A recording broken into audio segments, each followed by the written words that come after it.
ఎలా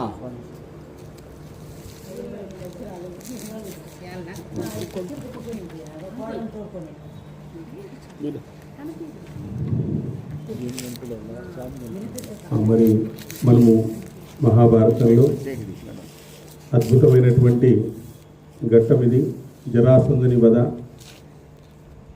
మరి భీమార్జునులు కృష్ణుడు కలిసి శ్రీకృష్ణుని యొక్క అపారమైనటువంటి దైవిక బలంతో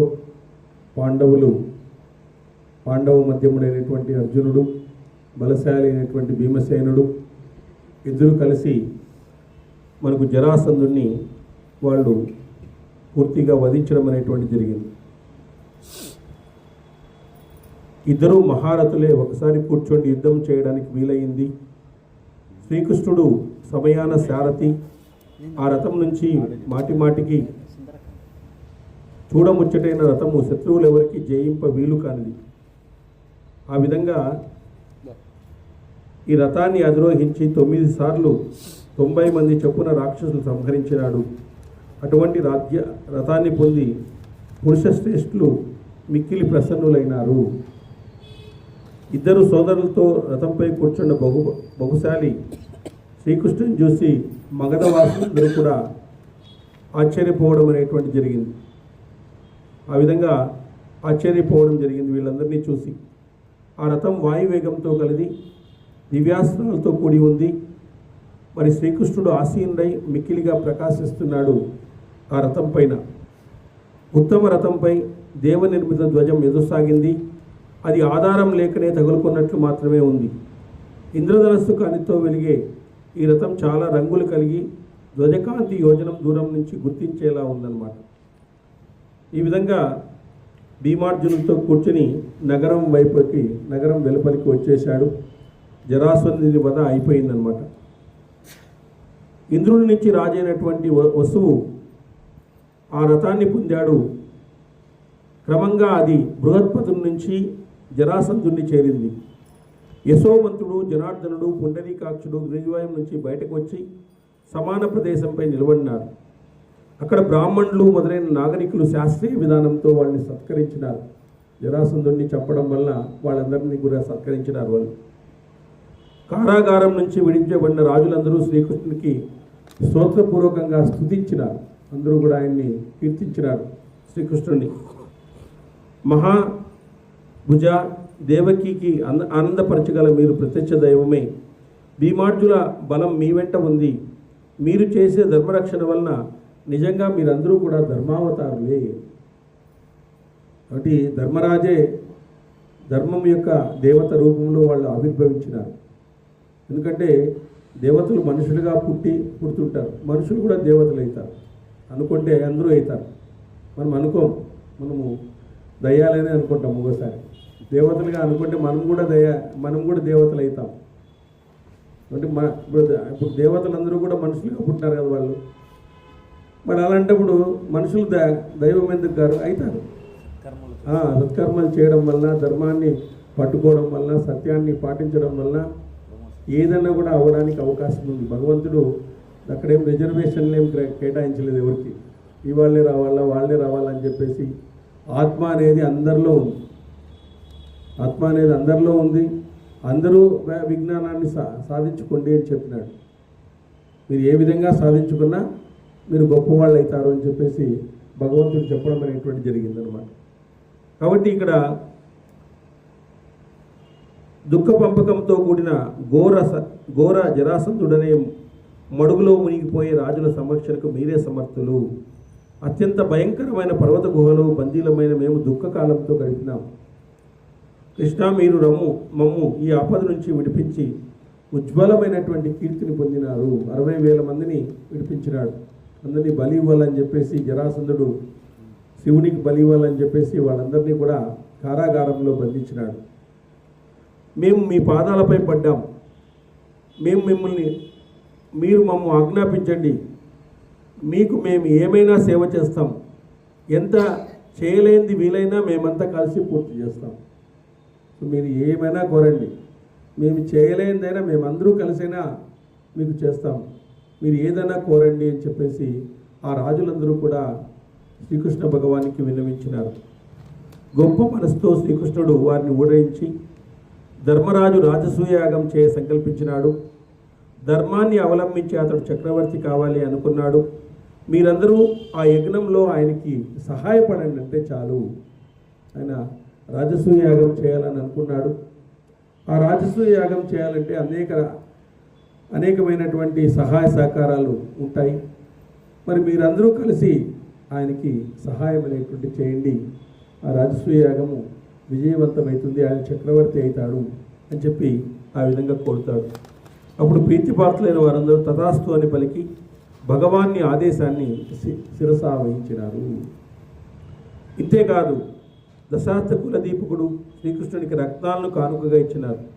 గోవిందుడు అతి కష్టం మీద వారి ఏళ్ల దయతో వాటిని స్వీకరించినాడు.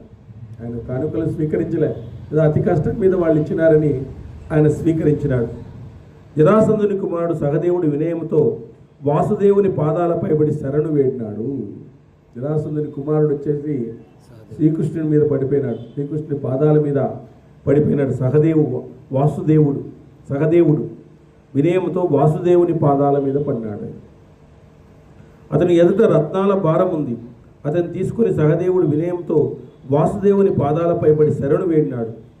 పురుషసింగమా జనార్దన, నా తండ్రి పట్ల మీరు చేసిన మా తండ్రి మీ పట్ల చేసిన అపరాధాన్ని మేము మనసులో ఉంచుకోవద్దండి.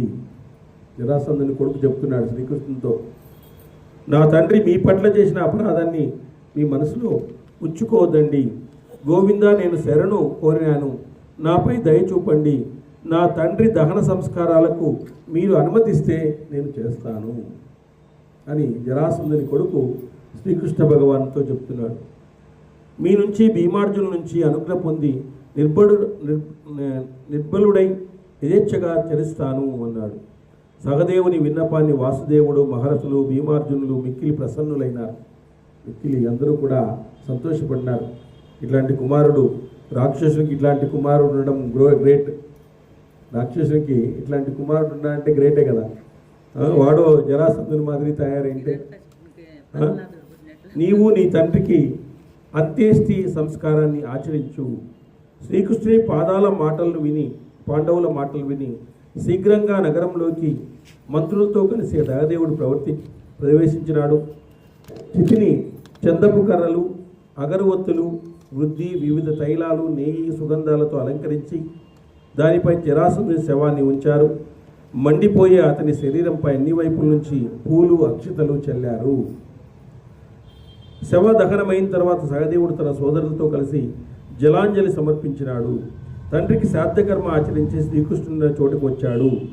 భీమార్జునులకు మాధవునికి వినమ్రులై నమస్కరించి ఇలా విన్నవించుకున్నాడు. ఈ గోవులు, మేకలు, గొర్రెలు, దున్నలు, రత్నరాసులు, ఏనుగులు, గుర్రాలు, పట్టుబట్టలు ధర్మజునికి అందచేయండి.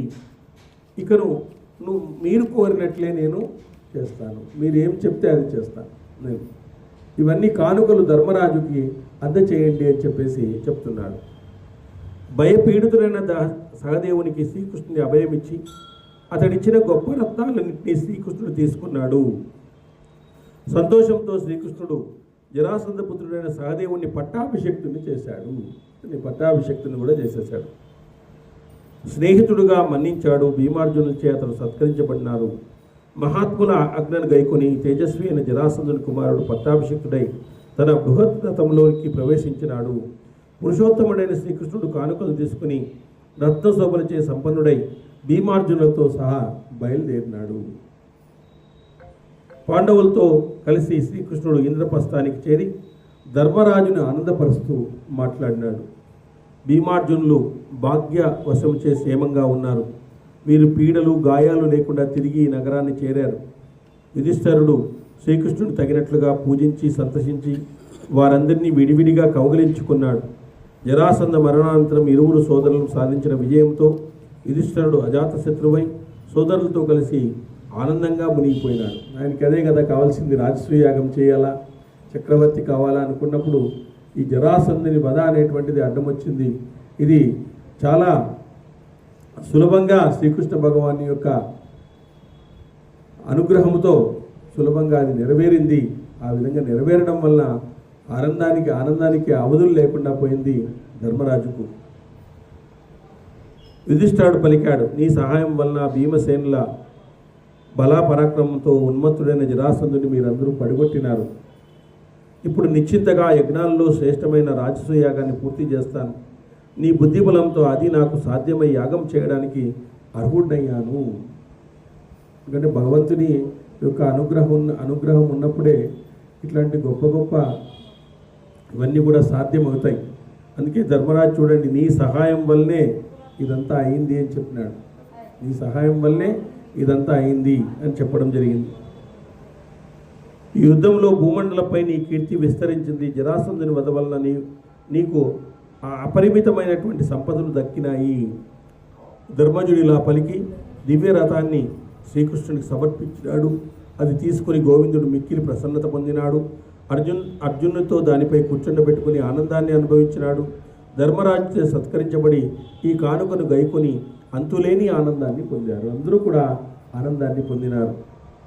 వారి వయోభేదాన్ని బట్టి యుధిష్ఠిరుడు సోదరులతో కూడి వారందరినీ కలిసినాడు, సత్కరించినాడు, పూజించినాడు. రాజులందరినీ వారి రాజ్యాలకు వెళ్ళమని, వారి రాజ్యాలను సుఖంగా పరిపాలించమని వాళ్ళని ఆదేశించినాడు. అందరినీ కూడా యుధిష్ఠిరుని ఆజ్ఞానుసారం వారు ఆనందించి శీఘ్రంగా తమ వాహనాలపై వారి నగరాలకు వెళ్ళిపోయినారు. ఈ విధంగా పురుష శ్రేష్ఠుడు బుద్ధిశాలి అయినటువంటి శ్రీకృష్ణుడు పాండవుల చేత తన శత్రువుడైనటువంటి జరాసంధుని చంపించాడు. ఈ విధంగా శత్రువులను నాశనం చేసే శ్రీకృష్ణుడు తన తెలివితేటలతో జరాసంధుని చంపించి ధర్మరాజు, కుంతి, ద్రౌపది ఆజ్ఞ గైకొని సుభద్ర, భీముడు, అర్జునుడు, కవలలు, నకుల, సహదేవులు, దౌమ్యుడు వీడ్కోలు తీసుకొని మహావేగంగా దివ్యరథంలో ధర్మరాజును విడిచి ద్వారకను చేరినాడు. ఆయన వేగంగా ద్వారకను చేరినాడు, అక్కడ వెళ్ళినాడు. తర్వాత యుధిష్ఠిరుడు ఆదిగా గల పాండవులు శ్రీకృష్ణునికి ప్రదర్శనం చేసి నమస్కరించినారు. దేవకీనందనుడు పూజ్యుడైనటువంటి శ్రీకృష్ణుడు వెళ్ళాడు. కీర్తి నలువైపులా వ్యాపింపగా పాండవులు ద్రౌపదికి ఎక్కువ ఆనందాన్ని కలిగించారు. ఆ కాలానికి తగిన ధర్మ, అర్థ, కామ సిద్ధి కొరకై అన్ని పనులను ధర్మరాజు ధర్మబద్ధంగా చేశాడు. ప్రజారక్షణ కోసం ధర్మోపదేశాన్ని చేయసాగినాడు. ప్రజారక్షణ కోసము ప్రజల్ని ధర్మవంతులుగా, సత్యవంతులుగా, సచ్చరితవంతులుగా, సత్ప్రవర్తన కలిగినటువంటి వారిగా చేసినప్పుడు రాజుకు వాళ్ళ నుంచి కూడా మనకు పుణ్యం అనేటువంటిది వస్తుంది అని చెప్పేసి ఆ విధంగా రాజ్యపాలన చేసినాడు. అర్జునుడు శ్రేష్టమైన విల్లు, అక్షయ తూనీరాలు, జెండా, రథము, సభాభవనం పొంది యుధిష్ఠిరునితో ఇలా అన్నాడు, విల్లు, అస్త్రాలు, బాణాలు, పరాక్రమం, సహాయకులు, రాజ్యము, కీర్తి, సైన్యం లాంటి దుర్బలమైన మనోవాంఛ ప్రకారం పొందాను. ధన్యుణ్ణయ్యాను. రాజా, కోశాన్ని పెంచుకోవడమే ప్రస్తుత కర్తవ్యం. రాజులను ఓడించి పన్ను తీసుకుని వస్తాను. ఇప్పుడు రాజులు ఎవరెవరైతే ఉన్నారో వాళ్ళందరినీ ఓడించి మనకు సామంత రాజులుగా చేసుకుని మనం రాజ్య కోశాగారాన్ని పెంచుకున్న తర్వాత రాజసూయ యాగాన్ని చేస్తాం. నీ ఆజ్ఞ అయితే ఉత్తర దిక్కును జయించడానికి బయలుదేరుతాను అని చెప్పేసి తిథి, ముహూర్తం, నక్షత్రం కలిసి విన్నారు. ఇది విని సోదరులతో కూడా ధర్మజుడు మిక్కిలి ప్రసన్నత ఏర్పడినాడు. మంత్రులు, వ్యాసుడు, దౌమ్యుడు కూడా ఆలోచించినారు. అప్పుడు పరమ బుద్ధివంతుడు వేదవ్యాస భగవానుడు అర్జునుడితో ఇలా అన్నాడు, వీళ్ళంతా కూడా అక్కడ ఉండేటువంటి రాజ్యాలన్నింటినీ కూడా జయిస్తాము అని చెప్పేసి వాళ్ళందరూ వెళుతూ ఉంటే వేదవ్యాస భగవానుడు అక్కడికి వచ్చాడన్నమాట. వ్యాసుడు పలికి, అర్జున, భాగ్యవశాన నీకు చక్కని బుద్ధి కలిగింది, చాలా బాగుంది. భూమిని అంతటినీ జయించే ఉత్సాహం నీలో ఉంది. భాగ్యవశాత్తు నీకు శ్రీకృష్ణుని యొక్క సన్నిహితత్వంతో గొప్ప బుద్ధి కలిగింది, చక్కని బుద్ధి ఉంది. ఈరోజు చాలా బాగుంది. భూమిని అంతటినీ నువ్వు ఒక్కడే జయించే ఉత్సాహం కూడా నీలో ఉంది అని చెప్పినాడు. పాండురాజు నీ వంటి పుత్రుని పొంది ధన్యుడనైనాడు. నీ పరాక్రమంతో యుధిష్ఠిరుడు అన్నింటినీ పొందుతాడు. సార్వభౌముడే ఆ ధర్మాత్ముడు వెలిగిపోతాడు. ఇలాంటి తమ్ముడు అర్జునుడు ఉంటే ధర్మరాజు వెలిగిపోతాడయ్యా. ఆయన ఒక్కడి చాలు, అర్జునుడు ఒక్కడే చాలు మీ యొక్క కీర్తిని పొందడానికి, మీ యొక్క కీర్తిని దశదిశలా వ్యాపింపచేయడానికి. అదేవిధంగా పాండురాజు మంచి పుత్రుని పొందాడు అని చెప్పేసి అన్నాడు. అర్జున, అందువల్ల దేవతలచే సంరక్షించబడే ఉత్తర దిక్కునకు నువ్వు పొమ్ము. నువ్వు దేవతలను జయించి రత్నాలు తీసుకురాగలవు. తూర్పుకు బలశాలి భీముడు, మహారథుడు సహదేవుడు దక్షిణానికి, నకులుడు వరుణపాలితమైనటువంటి పరమ దిక్కుకు, ఇట్లా నా బుద్ధి మేరకు చేసిన నిర్ణయంతో దీన్ని పరిపాలించండి. ఒక్కొక్కరు ఒక్కొక్క దిక్కునకు వెళ్ళారు. అక్కడ మొత్తం అంతా కూడా అన్ని రాజ్యాలను తమ అధీనంలో ఉంచుకొని సామంత రాజ్యాలుగా చేసి ఆ విధంగా రాజసూయ యాగాన్ని చేయడానికి వాళ్ళు ఇదైనారు. వైశంపాయనుడు అన్నాడు, వ్యాసుని మాటలు విని పాండవ కుమారులందరూ కూడా ఆనందంతో ఉన్నారు. పాండవులు పలికారు, మునిశ్రేష్ఠ, మీ ఆజ్ఞానుసారం మేము నడుస్తాము. కృష్ణుని ఆజ్ఞానుసారం నడుస్తున్నారు, వ్యాసుని ఆజ్ఞానుసారము నడుస్తున్నారు. పెద్దవాళ్ళ యొక్క మార్గదర్శనంలోనే ఇలాంటి అద్భుతాలు అనేటువంటివి జరుగుతాయి అని చెప్పేసి మనం మహాభారతం నుంచి తెలుసుకోవాలి. ఎందుకంటే భగవానుడు శ్రీకృష్ణ భగవానుడి యొక్క తేజస్సు వల్లనే జరాసంధుని లాంటి ఒక పెద్ద రాక్షసుని వాళ్ళు సంహరించడం అనేటువంటి జరిగింది. అంత ఈజీ కాదు. కాబట్టి ఆ విధంగా అర్జునుని మాటలు విని ధర్మజుడు ప్రేమ గాంభీర్యం ముట్టిపడేటట్లు పూజనీయులైన బ్రాహ్మణుల స్వస్తి వాక్యాలు విని జైత్రయాత్రకు పోండి. నీ యాత్ర స్నేహితులకు ఆనందము, శత్రువులకు శోకం కలిగిస్తుంది. అర్జున, నీ విజయం తథ్యము, నీ కోరిక తీరుతుంది. ఈ విధంగా యుధిష్ఠిరుడు ఆజ్ఞను పొంది అగ్ని ఇచ్చిన అద్భుతాలను సాధించగల రథంపై గొప్ప సైన్యంతో అర్జునుడు ఉత్తర దిక్కుకు బయలుదేరినాడు.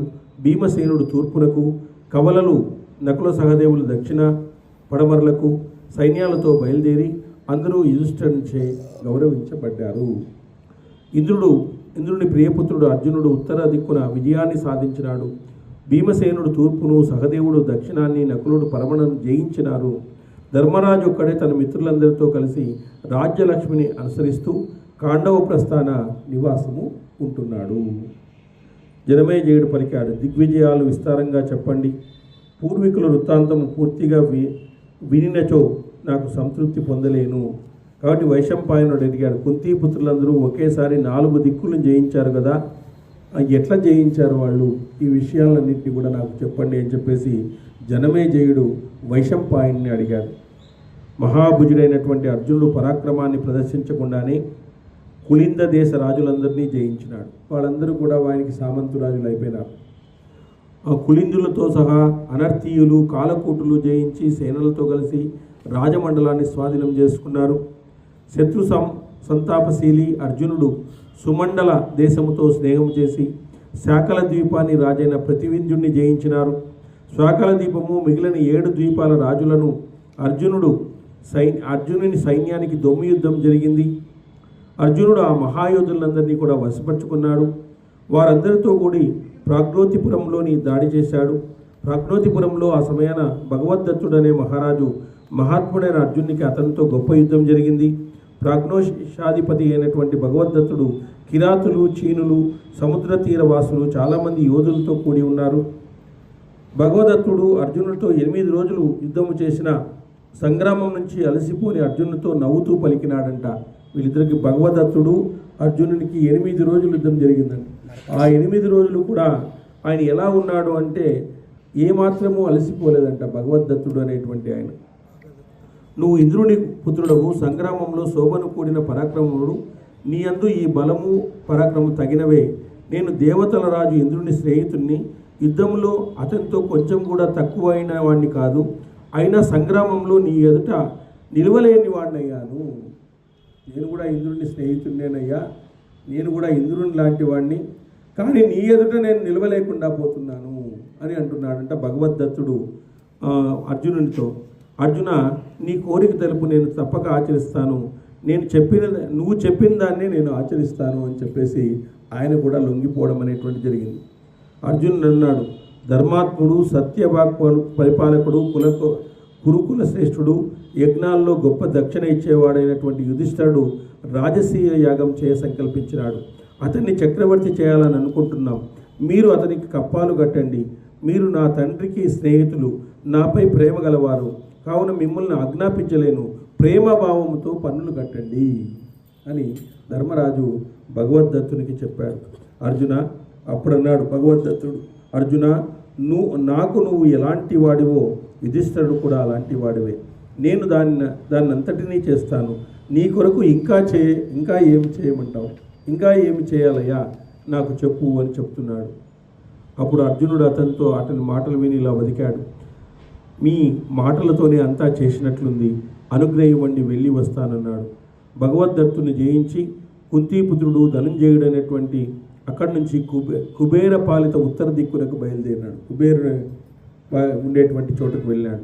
అర్జునుడు క్రమంగా అంతర్గిరి, బైర్గిరి, ఉపగిరి అనే ప్రదేశాలను జయించాడు. తిరిగి పర్వత ప్రదేశాలన్నింటినీ జయించి అక్కడ రాజులను అధీనంలోకి తెచ్చుకొని ధనరాశులను స్వాధీనం చేసుకున్నాడు. పిమ్మట వారందరూ ప్రసన్నులు చేసుకుని ఉలూక దేశవాసి అయినటువంటి బృహందుని పైకి యుద్ధానికి వెళ్ళాడు. మృదంగం మొదలైన వాద్యాల ధ్వని, రథపుటికలు, ఘోష, ఏనుగుల గింకారంతో భూమి కంపిస్తూ అర్జునుడు ముందుకు సాగినాడు. విలువిద్య ప్రదర్శనుడు, ఎన్నో అస్త్ర విద్యలు నేర్చుకున్నటువంటి వాడు అర్జునుడు పోతూ ఉంటేనే భూమి కంపిస్తూ ఉందన్నమాట. అర్జున, పాల్గొన, కిరీటి అంటే ఈ పిడుగులు కూడా మనల్ని ఏమి చేయవన్నమాట. అంతా ఆయన యొక్క పేరును తలస్తేనే అంత గొప్ప పుణ్యం అనేటువంటిది వస్తుంది అంటారు. బృహద్వంతుడు చతురంగ బలాలతో కలిసి నగరం వెలుపలికి వచ్చి అర్జునుడితో యుద్ధం సాగినాడు. అర్జునుడు బృహద్వంతుల మధ్య పెద్ద యుద్ధం జరిగింది. కానీ అర్జునుని పరాక్రమాన్ని బృహద్వంతుడు తట్టుకోలేకుండా పోయినాడు. ఎవరు కూడా అర్జునుని యొక్క ధాటికి నిలవలేకుండా పోయినారు. కుంతీ కుమార్ని ఎదిరించాలని భావించి పర్వతేశ్వరుడు బృహద్వంతుడు యుద్ధంని ఆపి ఎన్నో రత్నరాశులు తీసుకుని సేవింప వచ్చాడు. అర్జునుడు బృహద్వంతుని అతనికే రాజును చేసి ఉలూకునితో కూడి సేనబిందుని రాజ్యంపై దాడి చేసి అతని పదవీచ్యుతుని చేశాడు. అతనికే రాజు పట్టం కట్టాడు. నువ్వు మమ్మల్ని సామంతరాజులుగా ఆమోదిస్తే మీరే వేలుకోండి దాన్ని అని చెప్పేసి ఆ విధంగా కానుకలు తీసుకున్నాడు. ధర్మరాజు ఆజ్ఞానుసారం అర్జునుడు అక్కడే ఉండి తన సేవలతో పంచగణ దేశాలను జయించాడు. అక్కడి నుంచి సేనాబిందుని రాజధాని దేవప్రస్థకు చేరి చతురంగ బలాలతో అక్కడ శిబిరాన్ని ఏర్పాటు చేసుకున్నాడు. పరాజితులైన రాజులందరితో కూడి పరాక్రమమైనటువంటి గస్వని సౌరవ దేశాధిపతిని ఎదిరించినాడు. ఈ యుద్ధంలో పరాక్రమవంతులు, మహారథులు, పర్వతీయులు ఓడించి సౌరద రక్షణమైనటువంటి రాజధాని తన సేనలతో జయించినాడు. సౌరవుని యుద్ధంలో జయించి పర్వతవాసులై ఉత్సవ సంకేతులైన పేరుపడ్డ బందిపోటు దొంగల గణాలని 7 కూడా జయించినాడు. బందిపోటు దొంగలు, దగ్గులు, ఇట్లాంటి దొంగల సామ్రాజ్యాలు కూడా ఉంటాయి కొన్ని, వాటిని కూడా జయించినాడు. పిమ్మట రాజశ్రేష్ఠులైన అర్జునుడు కాశ్మీర దేశ క్షత్రియులను, దశమండలాలను కలిసి రాజు లోహితుణ్ణి తన అధీనంలోకి తెచ్చుకున్నాడు. త్రిగర్తులు, ద్వారులు, కోకనదులు, చాలామంది ఇతరులైన రాజసమూహాలన్నీ కూడా అర్జునునికి శరణు వేడినాయి. ఈ విధంగా కురునందనుడు అర్జునుడు రమ్యమైన అభిసారి నగరాన్ని జయించి ఉగవాసి రాజైనటువంటి రోచమానుని యుద్ధంలో వశపరుచుకున్నాడు. ఇంద్రకుమారుడైన అర్జునుడు చిత్రాయుధంచే రక్షించబడే సింహపురాన్ని తన సేనలతో ముట్టడించి యుద్ధము చేసి అధీనంలోకి తెచ్చుకున్నాడు. పిమ్మట పాండవ శ్రేష్ఠుడు కిరీటి సుములను, చోళులను తమ సమస్త సేనలతో చుట్టుముట్టి వధించినాడు. ఇంద్రపుత్రుడు అర్జునుడు మిక్కిలి పరాక్రమం గల సేనకు పోయి యుద్ధంలో జయింప వీలుగాని బాహ్లికులను కూడా వశపరుచుకున్నాడు. బాహ్లికుడు అనేటువంటి వాడు కౌరవులైన కౌరవుల శ్రేష్ఠుడు అనమాట. అతడు తన శక్తివంతమైన సేనతో కంబోజులను, దురదలను కూడా ఓడించినాడు. ఈశాన్య మూలలో వాసులై ధన్యులందరినీ తన శక్తితో జయించి స్వాధీనం చేసుకున్నాడు. లోహ, పరమకాంబో, ఋషిక, ఉత్తర దేశాలన్నింటినీ కూడా ఒక్కసారి జయించినాడు. ఋషిక అర్జునుల మధ్య నక్షత్రాలు కనులు మిరుమిట్లు గొలిపే భయంకరమైనటువంటి యుద్ధం ఋషిక దేశంలో జరిగింది. యుద్ధభూమిలో ఋషికులందరినీ జయించి చులుకల పొట్టవలే ఆకుపచ్చని రంగుగల 8 గుర్రాలను కానుకగా తీసుకున్నాడు. నెమలి రంగుగల శీఘ్ర గమనంతో పరిగెత్తే సామర్థ్యం గల గుర్రాలను పన్నుగా ఉత్తర దేశాల నుంచి రాబట్టినాడు. పురుషోత్తముడైన అర్జునుడు యుద్ధాన హిమవంతుని నిష్కల్ముష అధిపతులను గెలిచి ధవళగిరిపై శిబిరాన్ని కూడా ఏర్పాటు చేసినాడు. సో ఎక్కడ పోయినా కూడా వెళ్ళేది, జెండా పాతేది, వాళ్ళని ఓడించేది, వాళ్ళ దగ్గర ఉండేటువంటి కానుకలు తీసుకొని వచ్చేది. ఆ విధంగా సువిశాల సామ్రాజ్యాన్ని ఒకటి నిర్మింపదేసినాడు అర్జునుడు. అదేవిధంగా ఈ శ్వేత పర్వతాన్ని దాటి ద్రుమపుత్రుని రక్షణలో ఉన్న కింపురుష నివాసాన్ని చేరినాడు. అదేవిధంగా కిన్నర దేశాన్ని జయించినాడు.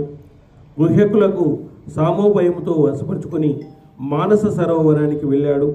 ఋషుల పేర్లతో ప్రసిద్ధికెక్కిన ప్రహారాలను అక్కడ చూశాడు. మానస సరోవరం చేరి శక్తిశాలి అయిన అర్జునుడు హటక దేశం సమీపంలో గంధర్వులందరినీ కూడా జయించినాడు.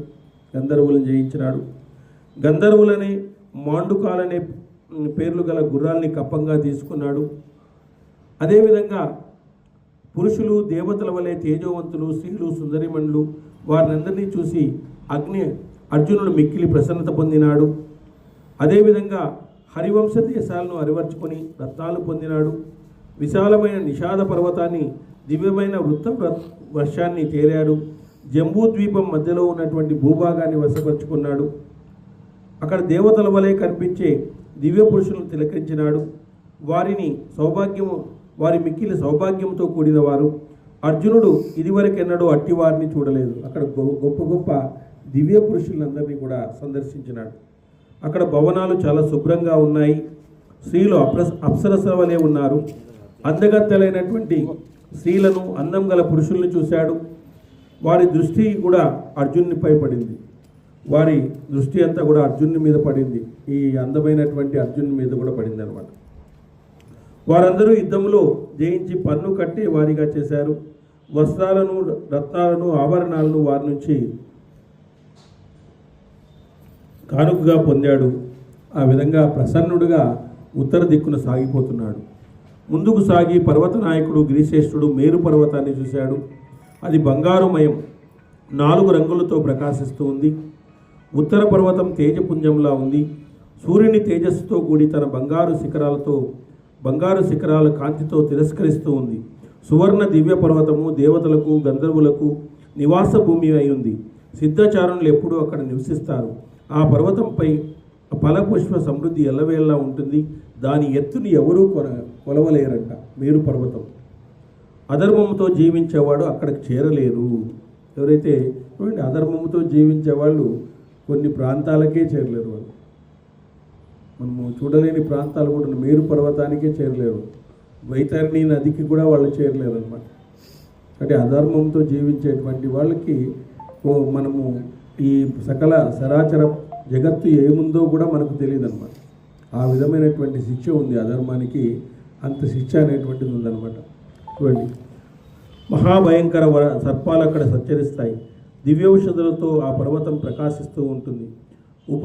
తన శిఖరాలతో స్వర్గాన్ని తాకుతూ ఉంటుంది. అల్పులకు అది పొంద వీలు కానిది. అల్పులు ఎవరైతే ధర్మాత్ములుగా ఉంటారో, సత్యాన్ని తెలుసుకుంటారో వాళ్ళందరూ కూడా ఇక్కడ చేరుతారు. ఎవరైతే కలియుగంలో ఉండేటువంటి నామస్మరణ చేస్తూ ఆ నామస్మరణ విశ్వాసంతో, భక్తితో, మంచి భావనతో చేస్తారో వాళ్ళందరూ భగవంతుడిని అక్కడక్కడక్కడక్కడ దివ్య పురుషులుగా మార్చేస్తాడు. వాళ్ళే చూసేది. మరి వాళ్ళంతా దేవతలు కూడా, పాండవులంతా దేవతలే. మరి వాళ్ళంతా మనుషులైనప్పుడు మనుషులు ఎందుకు దేవులు గారు? ఖచ్చితంగా అవుతారు. రమణ మహర్షి ఆయన కార్తికేయుని యొక్క స్వరూపం. అర్జునుడు మళ్ళీ కన్నప్ప స్వరూపంలో వచ్చినాడు. ఇట్లా ఇవన్నీ కూడా నిజం అనేటువంటిది మనము గ్రంథాలు తెలిస్తే మనం పట్టుకోవడానికి వీలవుతుంది. మనమేమనుకుంటామంటే మనమే ఆడైతాంలే పావన్నీ అని చెప్పేసి. అట్లా కానే కాదు. ఎందుకంటే కలియుగంలో ఒక సంఘర్షణ ఉంటుంది. భగవంతుడు సంఘర్షణ ఇస్తాడు మనకి. ఆ సంఘర్షణలో నువ్వు ఖచ్చితంగా నెగ్గి అటు పారమార్థికాన్ని అటు భౌతికాన్ని రెండు సమన్వయం చేసుకోవాలి. ఎప్పుడైతే పారమార్థికాన్ని భౌతికాన్ని సమన్వయం చేసుకొని మరి కొంతకాలం అయినా సాధన చేస్తే మనకు భగవంతుని యొక్క ఇది లభిస్తుంది. స్వల్పమల్పస్య ధర్మస్య అంటాడు భగవద్గీతలో. స్వల్పమల్పస్య ధర్మస్య త్రాయతో మహతే భయాత్ అంటాడు. అంటే భయంకరమైనటువంటి సంసార బాధల నుంచి నువ్వు రక్షించబడతావు. కొంత కర్మానుష్ఠానం చేసినా కూడా చాలు. కొంత కర్మానుష్ఠానం. ఎందుకంటే భగవంతునికి కూడా తెలుసు మనం కర్మబద్ధులై ఉన్నాం. కర్మబద్ధులుగా ఉన్నప్పుడు మనము కర్మను చేయక తప్పదు. ఆ కర్మనే చేసే విధానంలో కొద్దిగా నైపుణ్యంతో చెయ్యి. యోగస్థ గురు కర్మాణి అంటాడు. యోగివై కర్మను చెయ్యి అంటాడు. యోగివై నువ్వు కర్మను చెయ్యి, కర్మను కౌశలముతో చెయ్యి అంటాడు. కర్మను చేసిన తర్వాత దాని ఫలితాన్ని ఆశించవద్దు. మనం కర్మ చేసిన తర్వాత ఫలితాన్ని ఆశిస్తాం. దాంతో మనకు కర్మ వలన కలిగేటువంటి ఫలితము లభించదు, దాంట్లో పుణ్యం కూడా పోతుంది. ఇప్పుడు ఏదైనా మనం చేసినప్పుడు మేమే చేసినప్పుడు అహంకారంతో చెప్పేస్తాం. అహంకారం వల్ల ఏమవుతుంది? ఆ పుణ్యం పోతుంది, మనకుండే పుణ్యం పోతుంది. మనం ఇప్పుడు సుఖంగా ఉన్నామంటే పుణ్యం అంతా పోతుందని అర్థం. మళ్ళీ పుణ్యం సంపాదించుకోవాల్సిందే మనం. కాబట్టి మనము ఆ విధంగా చేయాలి. స్వల్పం అల్పస్య ధర్మస్య త్రాయతో మహతో భయాత్ అంటారు. కాబట్టి ఆ విధంగా ఆ సంసార బాధల నుంచి మనం తప్పించుకోవాలంటే కర్మ మార్గం కర్మణ్యవాధికారస్తే మా ఫలేషు కథాశల మా కర్మఫల హేతుర్భు మాతే సంగోష్ఠ కర్మని అంటాడు భగవంతుడు. అంటే నువ్వు కర్మను చేయక తప్పదు, కానీ కర్మను చేసేటువంటి నైపుణ్యముతో చెయ్యి. ఏ పని చేసినా అది భగవంతుడు నాకు అప్పగించినటువంటి పని అని చెయ్యి. ఆ ఫలితం నేను ఇస్తాను. మళ్ళీ ఏ పని చేసినా, ఒక పాట పాడుతున్నా, ఏ పని చేస్తున్నా, నువ్వు ఏ పని చేస్తున్నా ఇది భగవంతుడు నాకు ఇచ్చినటువంటి పని అనుకో.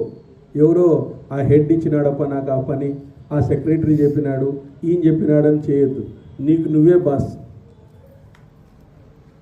అందుకే వివేకానంద అంటాడు, your destiny is in your hands అంటాడు. నీ జీవితం నీ చేతుల్లో ఆధారపడి ఉంది అని చెప్పేసి, అంటే నువ్వు చేసేటువంటి శ్రమలో ఆధారపడి ఉంది. కాబట్టి నువ్వు ఏదో పెద్దగా ఒక 20 మంది, ఒక 200 మంది వచ్చినారనుకో ఒక రకంగా చెప్పడము, 10 మంది వచ్చినారనుకో ఒక రకంగా చెప్పడము, 2 వచ్చినారనుకో ఏదో ముగిచ్చేయడం, అట్లా చేయొద్దు. నీకు పని అప్పగించబడింది అంటే ఆ పనిని 100% చేసే విధంగా చెయ్యి, అంతే. కౌశలంతో చెయ్యి. కర్మస్తు కౌశలం అంటాడు. కర్మస్తు కౌశలం. కౌశలం అంటే స్కిల్. దాన్ని స్కిల్తో చెయ్యి. దాని ఫలితం నేను ఇస్తాను ఈరోజు. ఒకరోజు నీకు భాగ్యలక్ష్మి లాంట తగిలినట్టు తగులుతుంది. ఒకరోజు నువ్వే ఆశ్చర్యపోతావు, ఏమవుతుందో తెలియదు. భగవంతుడు ఏమిస్తాడో నీకు తెలియదు. ఏమైనా ఇవ్వచ్చు ఆయన. నువ్వు ఎక్స్పెక్ట్ చేసిందేది కాదు, నువ్వు నిన్ను ఆశ్చర్యపరిచేది కూడా ఉండొచ్చు. అది నిన్ను ఆశ్చర్యపరిచేది కూడా ఉండొచ్చు. మరి ఆ విశ్వాసంతో చేయాలి. ఆ విశ్వాసం లేదు ఈరోజు కలియుగంలో. మనము ఏమనుకుంటామంటే నామస్మరణ చేస్తే వచ్చేది. నామస్మరణ అనేది అంత ఈజీ కాదు. మన మనసును బంధించి మన బుద్ధిని ప్రేరేపించుకొని మనం చేయడం అనేటువంటిది చాలా కష్టం. అందుకే కష్టమైన పని యాక్చువల్గా. యాగాన్నో యోగాన్నో చేయొచ్చు, కానీ ఈ నామస్మరణ చేయడం అనేటువంటిది చాలా చాలా కష్టంతో కూడుకున్నటువంటి పని. కాబట్టి ఈ నామస్మరణను పదే పదే చేయడం ద్వారా మనలో ఉండేటువంటి దైవిక శక్తులు ప్రచోదనమవుతాయి. ఆ ప్రచోదనం వలన మనకు అనిర్వచనీయమైనటువంటి ఆనందాన్ని కలుగుతుంది. ఈ భౌతిక ప్రపంచం నుంచి మనం విడబడతాం. మన కర్మ కూడా తెగిపోతుంది. ఎప్పుడైతే ఆత్మజ్ఞానం కలిగిందో వాడికి కర్మ అనేది ఇంక ఉండదు, వాడికి జన్మ ఉండదు, వాడికి కర్మ ఉండదు. ఇంకా అక్కడే ఉంటాడు, పైనే ఉంటాడు అనమాట. ఆనందమే ఆనందం. అట్లాంటి ఆనందాన్ని మనము చెవి చూసేటువంటి భాగ్యం ఉంటుందన్నమాట. ఇప్పుడు ఒక ప్రధానమంత్రి అయితే నువ్వు కలిగే ఆనందము ఒక భిక్షగానికి కలిగే ఆనందంతో సమానం అంటారు. ఒక భిక్షగానికి కలిగే ఆనందంతో సమానం అంట. మరి ఇది బ్రహ్మానందం. ఇది ఆ బ్రహ్మానందాన్ని, ఆ స్థితికి చేరేటువంటి ప్రయత్నం మనిషి చేయాలి. మనకి ఎక్కడవుతుంది, మనమేమవుతుంది అంటుంటాం, కానీ ఆ సాధన చేసినటువంటి వాళ్ళు, భగవంతుని తెలుసుకోగలిగిన అన్నమాచార్య లాంటి వాళ్ళు, త్యాగరాజు లాంటి వాళ్ళు. త్యాగరాజు 3 కోట్ల సార్లు ఆయన రామనామాన్ని పలికినాడు. ఆయన పక్కోళ్ళు చెప్పినారు, మనం కంప్లీట్ చేయకూడదు, పక్కోళ్ళు చెప్పినారు 3 కోట్ల సార్లు పలికినాడని. రమణ మహర్షి ఆయన మాట్లాడే లేదు, సూర్యనాగమ్మ అని ఆయన పక్కన ఉండేది, ఆయన మాట్లాడితే రాసుకునేది అనమాట. ఆయన అంత వాల్యుబుల్ వర్డ్స్. ఆయన ఒక పెద్ద బుక్కే రాసింది. ఆయన ఎప్పుడు మాట్లాడతాడానికి రాసుకొని ఉంటుంది అనమాట. ఆయన మాట్లాడితే రాసుకునేది అనమాట. ఇట్లా ఒక పెద్ద బుక్ రాసింది ఆయన మాట్లాడిన మాటలు. ఆయన ఎప్పుడోసారి మాట్లాడతాడనమాట. అవే గోల్డెన్ వర్డ్స్ అయినాయి ఈరోజు. జన్మ తీసుకోండి అందుకే ఆయన రాసేదానికి. కాబట్టి అక్కడ అట్లా మనము వాళ్ళ యొక్క మహానుభావుల యొక్క చరిత్రలు విన్నప్పుడు వాళ్ళను కొద్దిగైనా మనం చేయగలగాలి. వాళ్ళు కారణ జన్మలు అంటారు. కారణ జన్మలేం గారు వాళ్ళు అనేక జన్మల ద్వారా ఆ విధంగా కారణ జన్మలు అయినారు. ఎందుకంటే మనకు కుమారులు 7 రకాలుగా పుడతారని ఆల్రెడీ చెప్పినారు. కారణ జన్ములుగా పుడతారు, కర్మ జన్ములుగా పుడతారు. కర్మ జన్ములు అంటే మనమే వాళ్ళకి సేవ చేయాలి. పుట్టిన పిల్లలకి కామ సంతానం అని పుడతారు, వాళ్ళ కోరికలు మనం తీర్చాల. ఉదాసీన సంతానం అని ఉంటారు, వాళ్ళు ఎవరు మనల్ని పట్టించుకోరు. 15 ఏళ్ళైనా టాటా గుడ్ బై చెప్పేస్తారు. సేవాపుత్రులు ఉంటారు, వీళ్ళు 24 గంటలు పాపం సేవ చేస్తూ ఉంటారు తల్లిదండ్రులు. వీళ్ళు 24 గంటలు సేవ చేస్తుంటారు. ఇట్లా శత్రుపుత్రులు అని వస్తారు వాళ్ళు. వీళ్ళు ఏం చేస్తారంటే డబ్బులు అంటారు, ఈ అంటే మమ్మల్ని ఏళ్ళు పుట్టించినారు మీరు అంటారు. ఇట్లే అంటారు డైరెక్ట్. ఇట్లే అంటారు శత్రు సంతానం. ఇది 24 గంటలు శత్రు సంతానం. శత్రువులు ఉన్నట్లే ఉంటారు. డబ్బులు నాకు ఎప్పుడు కొట్లాడుతూ ఉంటారు 24 గంటలు. వీళ్ళు శత్రు సంతానం. సో మనకి పనికొచ్చే బ్యాచ్ అవి లేవు. ఇక్కడ కారణ సంతానము, కామ సంతానము, వీళ్ళెవరు పనికొచ్చే కారణ జన్ములే మనకు వస్తారు. సేవాపుత్రులు వస్తారు, వీళ్ళిద్దరే మనకి ఏమన్నా ఉంటే. మిగతా వాళ్ళంతా నీ కర్మ తెయ్యే వరకు ఉంటారు, తర్వాత ఎక్కడ ఉండరు. వాళ్ళు నీతో పాటు ఉండరు. వాళ్ళ కోసం నువ్వు ఏం చేస్తావు తెలుసా? మొత్తము నీ శరీరము అన్నీ సంపదలు అన్నీ ఇచ్చి వాళ్ళని ఆ విధంగా చేస్తావు. నీకోసం నువ్వు ఎప్పుడైనా ఆలోచించినావా? ఆ వీధి గురించి ఆలోచిస్తావు, ఈ వీధి గురించి ఆలోచిస్తావు, ఆ గురించి ఆలోచిస్తావు. ఏ రోజైనా నీ గురించి నువ్వు ఆలోచించినావా? లేదు. నీ గురించి నువ్వు సాధన చేసుకున్నావా? లేదు. ఏ రోజైనా నీ గురించి నువ్వు ఆలోచించినావా? లేదు. ఇతరుల గురించే ఆలోచిస్తాను. మా బంధువులు ఆడుండారు, మా పెద్దనాయన ఆడున్నాడు, ఏముంటే ఆడే ఉంటాడు, ఆయన ఎక్కడ పోతాడు, మా అన్నయ్య ఆడున్నాడు, ఉంటారు వాళ్ళు. నీ గురించి నువ్వు ఆలోచించుకొని కనీసం ఇప్పటికైనా మనం సాధన చేయాలా. కనీసం 40 ఏళ్ళ తర్వాత అయినా సాధన చేయమంటుంది శాస్త్రం. 40 ఏళ్ళ వరకు ఏదో కర్మలు తెగుతూ ఉంటాయి, అయిపోతుంది. ఆ 40 ఏళ్ళ తర్వాత అయినా ఆ బతికేటువంటి కొన్ని సంవత్సరాలు, ఇంకా 20-30 సంవత్సరాలు బ్రతికితే ఎక్కువ. కాబట్టి అప్పుడైనా సాధన చేయండి. ఒక 20 సంవత్సరాలైనా కూడా అన్నీ అని చెప్తే 40 ఏళ్ళ నుంచి ఇంకా పూసుకోవడం ఎక్కువైపోతుంది ఇంట్లో. అక్కడి నుంచే మొదలవుతుంది, ఇంకా అక్కడి నుంచి మొదలవుతుంది అనమాట. కాబట్టి అట్లాంటివి కాకుండా ఎవరు మనల్ని మన దగ్గరకు రారు, ఎవరు మనల్ని చూసేవాళ్ళు లేరు. అట్లనే పిల్లల్ని నెగ్లెక్ట్ చేయమని నేను చెప్పలే. వాళ్ళకి కావాల్సింది వాళ్ళకి చేయండి, వాళ్ళకేం వదలొద్దండి. వాళ్ళకి ఎంతవరకు ఉండాలో అంతవరకు చేయండి. వాళ్ళకి పనులు చెప్పండి. ఎవరైనా ఇంటికి వస్తే దానం చేయించేటప్పుడు వానితో దానం చేయించండి. కనీసం దానం చేయాలని వానికి వస్తుంది, తెలుస్తుంది. వాడిని బయటికి పంపించండి. రోజంతా ఆ చిల్లర తీసుకొని వచ్చేకి దానికి దీనికి పంపించండి. అన్నీ వానికి నువ్వే చేసి పెడితే లాస్ట్కి ఏమవుతుంది? లాస్ట్కి పిల్లల్ని మనము కొద్దిగా వాళ్ళని దూరం మనం కొన్ని పనులను చెప్తూ పెంచాలి. వాళ్ళని ఊరికే ఉంచకూడదు. వాళ్ళకి పనులు వంచాలి. మొక్కయి వంగనేది మానయ్య వంగున అంటారు. కాబట్టి చిన్నప్పటి నుంచి వాళ్ళని వంచి కొంత వాళ్ళని ఒక రెస్పాన్సిబుల్ సిటిజన్స్గా చేయాలి. అది మనకు కంపల్సరీ చేయాల్సిందే. అది తల్లిదండ్రులుగా మన బాధ్యత. ఎందుకంటే పున్నామ నరకం నుంచి రక్షించేవాడు వాడే. కాబట్టి ఆ సంస్కారాన్ని మనము ఇవ్వాలి. ఆ సంస్కారాన్ని మనం ఇవ్వకుండా పోతే చాలా కష్టం. నిన్న చూడండి, ఉరవకొండలో ఎక్కడో రథం లాగుతున్నారంట. ఆ రథం ఆగిపోయింది. ఆగిపోతే అక్కడ ఒక ఏనుగు ఉందంట. ఏనుగు కూడా వస్తుందంట వెనక. ఏనుగు తీసుకుని పోయిందంట కొద్దిసేపు. దాన్ని చూడండి, ఆ ఏనుగు వచ్చి లాగిందంట రథం అంతా కూడా. మరి అట్లా దైవిక చర్యలు ఆ విధంగా ఉంటాయి. భగవంతుడు అక్కడ వచ్చి ఆ ఏనుగు రూపంలో వచ్చి అక్కడ లాగిచ్చేసినాడు. ఎంత పీకినా రాలేదంట, అంతమంది పీకినా రాలేదంట. రథం అడ్డుపడిపోయిందంట, ఆ చక్రం మీద అడ్డుపడిపోయిందంట. ఎంత పీకినా రాలేదంట. మరి ఏనుగు అక్కడే ఉందంట, వెనక ఏనుగు వస్తుందన్నమాట. ఆ ఏనుగు వచ్చి ముందరకు తోసేసింది కదా. మరి ఆ ఏనుగు రూపంలో భగవంతుడు అక్కడ వచ్చి అక్కడ చేశాడు. భగవంతుడు వెన్నంటి కాపాడుతుంటాడు. ఇట్లాంటి మంగళకరమైనటువంటి శుభకరమైనటువంటి కార్యక్రమాలు చేసేటప్పుడు ఆయన వెన్నంటినే ఉంటాడన్నమాట. అలాంటి అద్భుతమైనటువంటి మరి మనకు అర్జునుడు అనేక ద్వీపాలను, అనేక ప్రసాదాలను, అనేకమైనటువంటి ప్రాంతాలను సందర్శించినాడు. అందరినీ కూడా పన్ను కట్టే విధంగా చేశాడు. మేరు పర్వతం లాంటి ఆ పర్వతం పైన అక్కడుండేటువంటి శత్రు సంతాపశాలి అర్జునుడు జంబూ ద్వీపాన్ని చూశాడు. జంబూ ద్వీపం, ఆ చెట్టు మేరు పర్వతం కూడా ఈ భూమిపై సాటిలేనిది. అదేవిధంగా జంబూ ద్వీపం కొమ్మలు స్వర్గం దాకా వ్యాపించి ఉన్నాయి. చూడండి, జంబూ ద్వీపం, ఆ చెట్టు కొమ్మలను బట్టి ఆ ద్వీపానికి జంబూ ద్వీపం అని పేరు వచ్చింది. అక్కడ అల్పులకు పొందడానికి వీలు కాదు. ఎన్నో నదులు, చెట్లు దాని శోభను పెంచుతూనే ఉన్నాయి. పక్షుల కిలకిల రాబాలు. మేరు పర్వతాన్ని చూసినటువంటి అర్జునుడు మనసుతో ఆనందంతో నిండిపోయిందంట. ఆయన మేరు పర్వతాన్ని చూసిన తర్వాత ఆనందంతో నిండిపోయినాడు ఆయన. మేరు పర్వతానికి నలువైపులా మండలాకారంలో ఋతవ్యాప్తం అనేటువంటిది ఉంది. అక్కడ సిద్ధులు, చారుణులు చెట్టును సేవిస్తూ ఉంటారు. జంబూ ద్వీపం కొమ్మలు స్వర్గం దాకా వ్యాపించినాయి. అదేవిధంగా శత్రు సంతాపశాలి అయినటువంటి జంబూ ద్వీపాన్ని చూశాడు. మేరు పర్వతం కూడా చూశాడు. మనమున్నదే జంబూ ద్వీపే భరతవర్షే భరతఖండే దండకారణ్య గోదావరి దక్షిణే తీరే అంటాం కదా, అవన్నీ మనం ఉండేదే ఇప్పుడంతా కూడా ఈ ద్వీపమే. అది అక్కడ అన్ని వైపులా చూస్తూ అర్జునుడు సిద్ధులు, చారణి నుంచి విలువైన రత్నాలు పొందినాడు.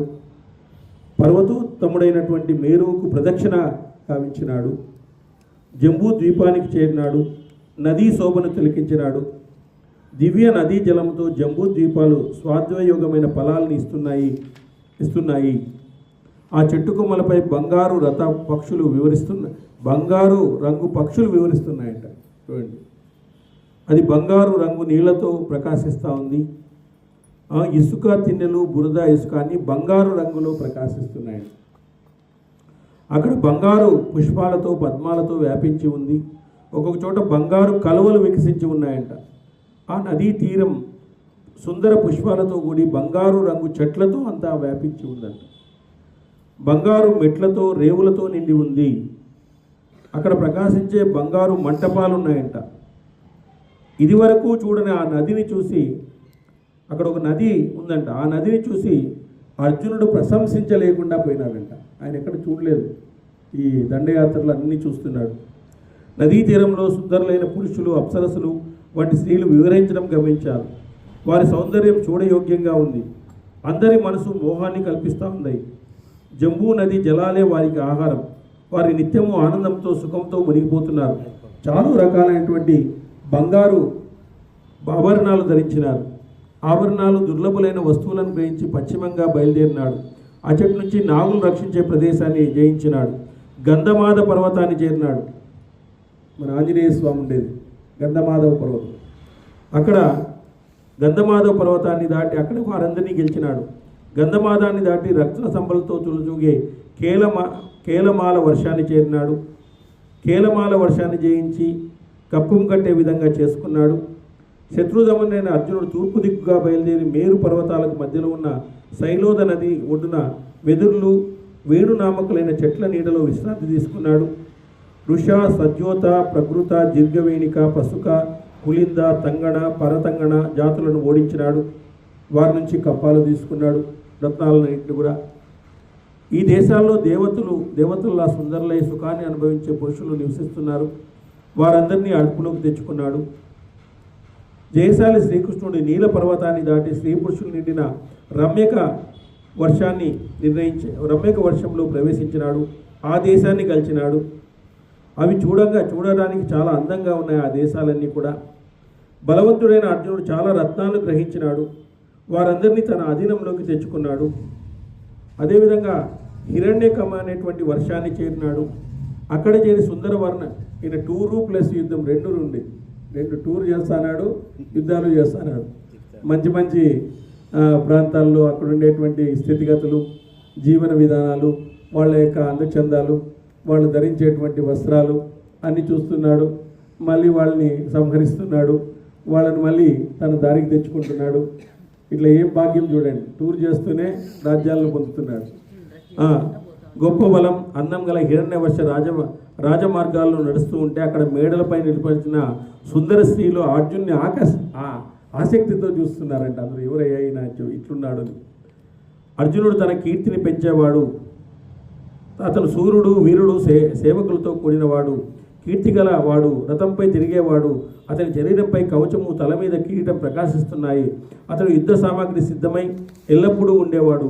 సుకుమారుడు, దైత్యవంతుడు, తేజోరాశి, సాటిలేని వాడు, ఇంద్రునితో సమానమైనటువంటి వాడు, శత్రునాశనం చేసేవాడు, శత్రురాజుల ఏనుగుల గమనాన్ని నిరోధించేవాడు. అతన్ని చూసిన స్త్రీలు అతని దేవసేనాని అయినటువంటి కార్తికేయునిగా భావించినారండి. కార్తికేయుడు ఏమన్నా వస్తున్నాడేమో అని చెప్పేసి వారిలో వారు మాట్లాడుకుని, సకులారా, మనం ఎదురుగా ఉన్న ఇతని పరాక్రమం యుద్ధంలో చూడాలి. ఇతని చేతిలో పడిన శత్రువులు నిర్వీర్యమై మరణించినట్లే భావించినట్లే. ఇతని చేతిలో పడినటువంటి వాళ్ళెవరు బ్రతికి పట్టగట్టినటువంటి సందర్భాలు అయితే లేదు, పూర్తిగా నాశనం అయిపోతారు, మరణిస్తారు. స్త్రీలు ఇలా పరస్పరం మాట్లాడుకుంటూ అతని ప్రేమగా చూస్తూ గుణకీర్తనం చేస్తూ అతనిపై పుష్పవృక్షాన్ని కురిపించినారంట. పుష్పవృక్షాన్ని అక్కడ వారందరూ ప్రసన్నులై అర్జునుని చూసి రత్నాలను అలంకారాలతో ఎన్నింటినో కానుకగా ఇచ్చినారు. వారందరినీ జయించి ఉత్తర కురు వంశంలోకి ప్రవేశించినాడు. వాళ్ళను కూడా జయించినాడు. అర్జునుడు సమీపానికి బలవంతులు, విశాలకాయులు, ద్వారపాలకులు ప్రసన్నతో ఇలా వచ్చారు. ఏ విధంగానైనా జయింప వీలు కాదు. ఈ నగరం కళ్యాణ స్వరూప, వెనుకకు మరలు. ఇక్కడ నువ్వు రావడమే పెద్ద విశేషం. ఈ నగర ప్రవేశం చేసిన వాడు పానాలతో మిగలడు. మేము నీ యందు ప్రసన్నులైనామని చెప్పేసి అక్కడ ద్వారపాలకులు పలికినారండి. ఏవో ఇక్కడ రావద్దయ్యా, ఇది చాలా దుర్భేద్యమైనటువంటి ప్రాంతము, అసలు వెనుకకు వెళ్ళిపో, ఇక్కడ రావడమే నువ్వు పెద్ద విశేషము అని చెప్పినాడు. అర్జునుడు, ఇక్కడ జయింపదగిన వస్తువు కనబడదు, ఇది ఉత్తర కురు దేశం, ఇక్కడ యుద్ధానికి తావులేదు, దీనిలోని ప్రవేశించిన నువ్వు ఏమీ ఇక్కడ చూడలేవు, మానవ శరీరంతో ప్రవేశిస్తే ఇక్కడ ఏ వస్తువు చూడలేవు అని ద్వారపాలకులు చెప్పినాడు. లోపలికి పోద్దయ్యా, నువ్వు మానవ శరీరంతో ప్రవేశిస్తే ఏ వస్తువు చూడలేవు అని చెప్పినారు. పురుషసింగం, ఆ యుద్ధం విడిచి వేరే ఏదైనా చేయదలుచుకుంటే చెప్పు, నీ మాటపై దానిపై స్వయంగా మేము నెరవేరుస్తాం. అప్పుడు అర్జునుడు వారితో నవ్వుతున్నాడు. నేను బుద్ధివంతుడు, నా సోదరుడు ధర్మాజుడు, ఈ భూమండలానికంతా చక్రవర్తి చేయదంగు. మనుషులకు విరుద్ధమైన మీ దేశంలోనికి నేను ప్రవేశించను. యుధిష్ఠిరునికి పన్ను రూపంలో కొంత ధనాన్ని సమర్పించండి. నేనేం ప్రవేశించను, మీరేదో చెప్తున్నారు, నేనే ప్రవేశించను. యుధిష్ఠిరుని సామ్రాజ్య పట్టాభిషేకం చేస్తున్నాం, చక్రవర్తిగా చేస్తున్నాం, మీరు కావలసినటువంటి పనులు మీరు కట్టండి అని చెప్పినాడు. వారు ఇప్పుడు దివ్యాస్త్రాలు, దివ్యాభరణాలు, నారచీరలు అర్జునుని కప్పంగా ఇచ్చినారు. అదేవిధంగా పురుషశ్రేష్ఠుడు అర్జునుడు రాజులు, దొంగలను ఈ చాలామంది యుద్ధంలో ఓడించి ఉత్తర దిక్కును పూర్తిగా వశపరుచుకున్నాడు. రాజులు జయించి కప్పానికి ఒప్పించి వారి వారి రాజ్యాలను నియమించినాడు. రత్నము, ఆభరణాలు, నెమలి వర్ణం గల గుర్రాలు కానుకగా సమర్పించినాడు. తిరిగి చతురంగ బలాలతో అర్జునుడు ఇంద్రప్రస్థాన్ని చేరినాడు. ఈ విధంగా ఉత్తర దిక్కులో ఉండేటువంటి అన్ని రాజ్యాలని కూడా అతను జయించినాడు. యదక్షర పదద్రష్టం మాత్రాహీనం తేజువే సర్యం చమ్యతాదేవ నారాయణ నమోస్తుతే. సార్, ఈ బుక్ చదివినప్పుడు మీరు పోయిండే టూర్ యాత్రలు అన్నీ మననమైతా ఉంటాయి. అన్నీ తిరిగి వచ్చినారా సార్ తిరిగి వచ్చినారు కాబట్టి చదువుతూ ఉంటే ఆ తిరిగిండే ప్లేస్లో అవన్నీ మననం అవుతా ఉంటుందన్నమాట. ఏ జన్మ పుణ్యమో అన్నీ తిరిగి వచ్చినారు.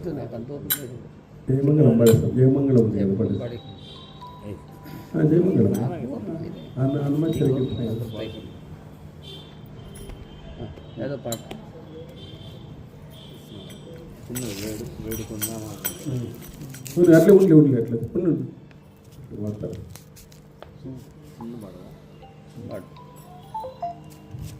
పెట్టాను సార్.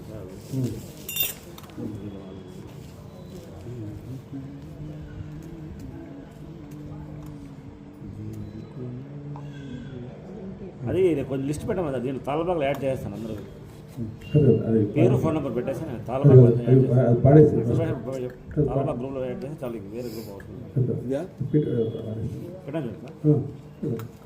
శ్రీ తాళపాక అన్నమాచార్య పాదారంధ్రుల గోవింద గోవింద వేడుకొందామా వెంకటగిరి వెంకటేశ్వరుని వేడుకొందామా వేడుకొందామా వెంకటగిరి వెంకటేశ్వరుని వేడుకొందామా.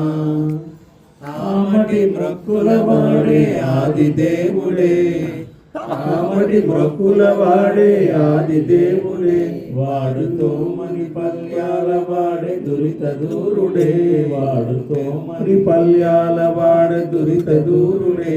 వేడుకుందామా వేడుకొందామా వేడుకొందామా వెంకటగిరి వెంకటేశ్వరుని వేడుకొందామా. వడ్డీ కాసుల వాడే వన జనాభుడే, వడ్డీ కాసుల వాడే వన జనాభుడే, పుట్టుకొట్రాళ్లకు బిడ్డలిచ్చే గోవిందుడే, పుట్టుకొట్రాళ్లకు బిడ్డలిచ్చే గోవిందుడే. వేడుకొందామా వేడుకొందామా వేడుకొందామా వెంకటగిరి వెంకటేశ్వరుని వేడుకొందామా వేడుకొందామా. ఎలమి కోరిన వరాలిచ్చే దేవుడే, ఎలమి కోరిన వరాలిచ్చే దేవుడే, వాడు అలమేల్ మంగ శ్రీ వెంకటాద్రినాథుడే, వాడు అలమేల్ మంగ శ్రీ వెంకటాద్రినాథుడే. వేడుకొందామా వేడుకొందామా వేడుకొందామా వెంకటగిరి వెంకటేశ్వరుని వేడుకొందామా వేడుకొందామా. శ్రీకాళహ హనుమాచార్య భగవాను